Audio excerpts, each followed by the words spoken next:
Yolanda Díaz ha protagonizado una polémica en las últimas horas a raíz de una pregunta realizada en inglés por una periodista ante la cual la vicepresidenta muestra su desconcierto o incomprensión. I'm going to ask in English if you want to respond in English or Spanish.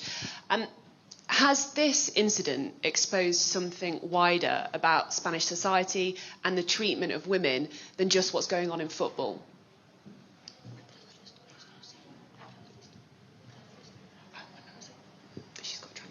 Y no han sido pocos en redes sociales, incluso en los medios de comunicación, que han empezado a decir que esto es intolerable, que cómo una persona en su cargo y con el dinero que gana no sabe inglés. Incluso varias personas han pedido su dimisión, supongo por reacción al hecho de que esté haciendo la extraordinaria maniobra de distracción con el tema de Luis Rubiales y Jenny Hermoso. Y he querido hacer un vídeo de esto porque me parece nuevamente muy importante respecto a la paletada y a la incultura política que pone en evidencia por parte del grueso de nuestro país. Yolanda Díaz, como la gran mayoría de nuestra clase política, me parece efectivamente una persona poco o nada preparada para el cargo que ostenta. En primer término, por la ausencia de defender los intereses de nuestro país. En segundo término, porque ostentan los cargos que ostentan después de haber seguido un proceso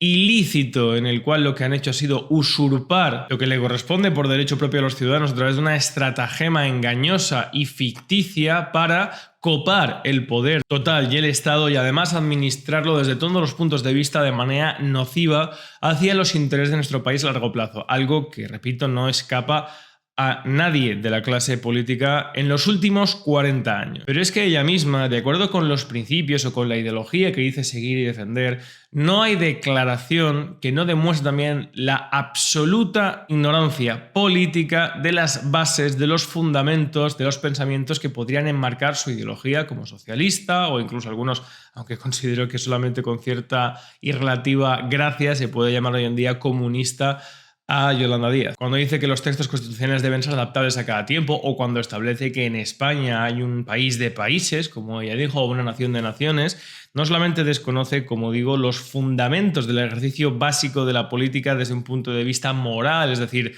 no sigue una línea honesta y coherente con los intereses a largo plazo de nuestro país, eso no lo hace, como digo, ningún político, pero además particularmente en la posición que ella dice defender ideológicamente, desconoce todos y cada uno de los fundamentos autores que han cohesionado, que han construido esa ideología, esos principios que dije defender, quedándose ya con la carcasa. No habiendo leído ni una coma en su vida ni de Marx, ni de Engels, ni de Lenin, Rosa Luxemburgo, Otto Bauer, etcétera, etcétera. Y podría estar hablando horas de la falta de preparación y de la falta de honestidad desde el punto de vista, como digo, de la acción política, como desde el punto de vista del fondo, del contenido de la acción política de Yolanda Díaz. Sin embargo, la crítica que se ha hecho de que no reacciona con fluidez atendiendo de manera inmediata a un idioma extranjero como es el inglés, por mucho que sea el idioma utilizado internacionalmente para comunicarse, es una crítica totalmente paleta, es una crítica cursi y que nuevamente pone en evidencia dos aspectos muy importantes que son las razones por las cuales hago este vídeo.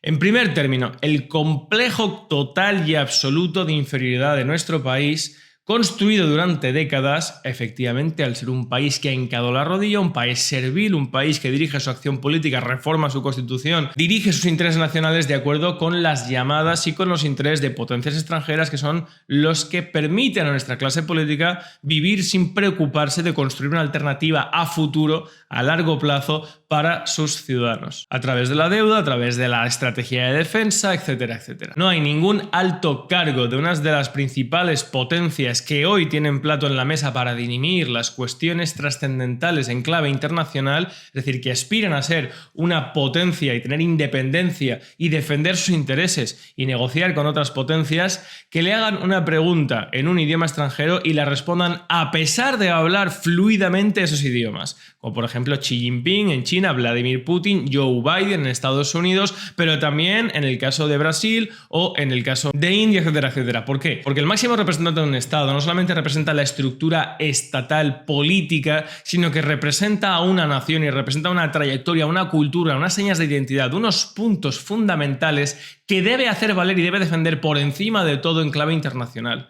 Y no desde un punto de vista nacionalista, no es que deba atender, responder y dejar que se traduzcan las preguntas para que la oigan sus compatriotas también, tanto la pregunta como la respuesta, porque sea mejor su idioma o esté por encima de los demás. No, sino porque debe un escrupuloso y absoluto respeto, como digo, a la cultura del país que representa. Luego en privado podrá hablar en el idioma que quiera, pero en público, tanto dentro como fuera del país, la exigencia a lo que debe, desde un punto de vista formal también, es atender en aquello que es identificativo, característico, definitorio de la cultura del país que representa y defiende. Es un mensaje. Por eso, en las entrevistas, incluso que le hacen, por ejemplo, a Vladimir Putin en clave privada, como Oliver Stone, él espera, a pesar de que entiende perfectamente y habla perfectamente el inglés, a que hagan la pregunta y la traduzcan no por él, sino también por todas las personas de su propio país que le están escuchando, y como un mensaje de reivindicación de no, disculpe, yo hablo en ruso, a pesar de que no esté ahora mismo aquí en clave de presidente, pero como yo soy el presidente de Rusia y usted me hace la entrevista como presidente de Rusia,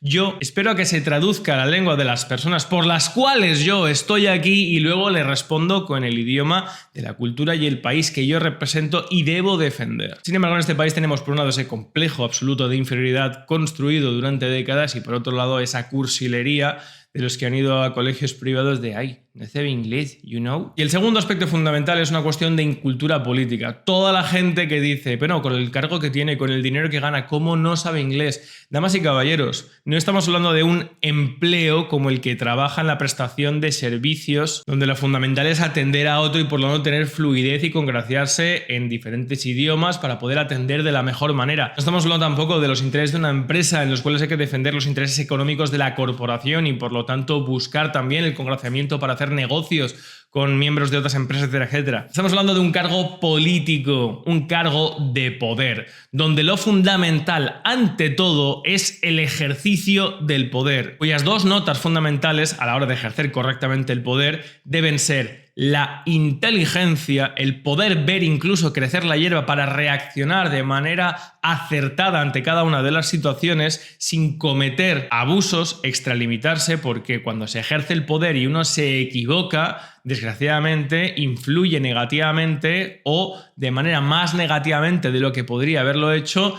en muchas personas. Y por otro lado, la honestidad, mantenerse impertérrito a los principios que deben fundamentar la acción de gobierno, que debe ser en todo momento atendiendo a las necesidades y protección de los ciudadanos que gobierna. Esas son las notas clave que debe tener un buen gobernante y que no tienen nada que ver ni con títulos de idiomas, pero ni con títulos universitarios, ni con ingenierías, ni con carreras, ni con lecturas, ni con nada. De hecho, los mejores gobernantes de la historia no estaban acreditados previamente por un título universitario, que es, nuevamente, esta mentalidad paleta y de desconocimiento absoluto de lo que es la política en nuestro país. Pero donde además en el ámbito social se ha construido que el crédito de las personas, lo que hace a un hombre o una mujer, depende del título, del crédito, del sello que le ha puesto otra persona o otras personas en una institución académica, siguiendo además generalmente un programa anestesiante que margina o intenta suprimir todo lo importante y característico del individuo para amoldarse a algo genérico, preestablecido, para ser un engranaje más en una cadena de montaje. Así que no, a pesar de que Yolanda Díaz es una pésima política y no debería estar ahí por muchas cuestiones,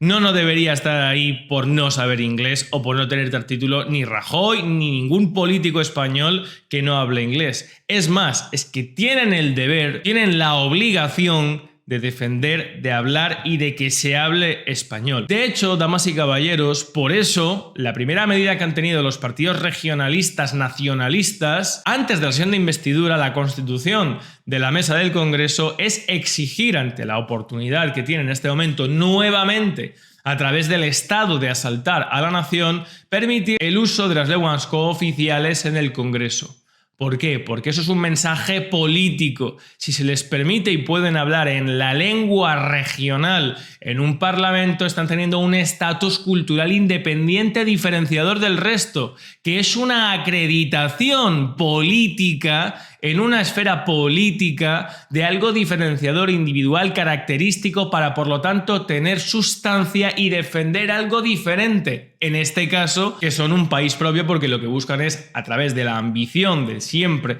nacionalismo regionalista, una estructura propia, sino un Estado propio y ciertos beneficios a la hora de configurar un nuevo modelo territorial, cosa de lo que nos vamos a encargar también largo y extenso en este curso político o académico. Nada más, espero que os haya parecido interesante el vídeo, darle me gusta, compartidlo, sí creo que es importante que compartáis este vídeo porque hay mucha gente, en fin, diciendo y poniendo el grito en el cielo bajo estas dos características, complejo de inferioridad, cursilería y desconocimiento de la política. Suscribiros, darle me gusta, salud y libertad colectiva.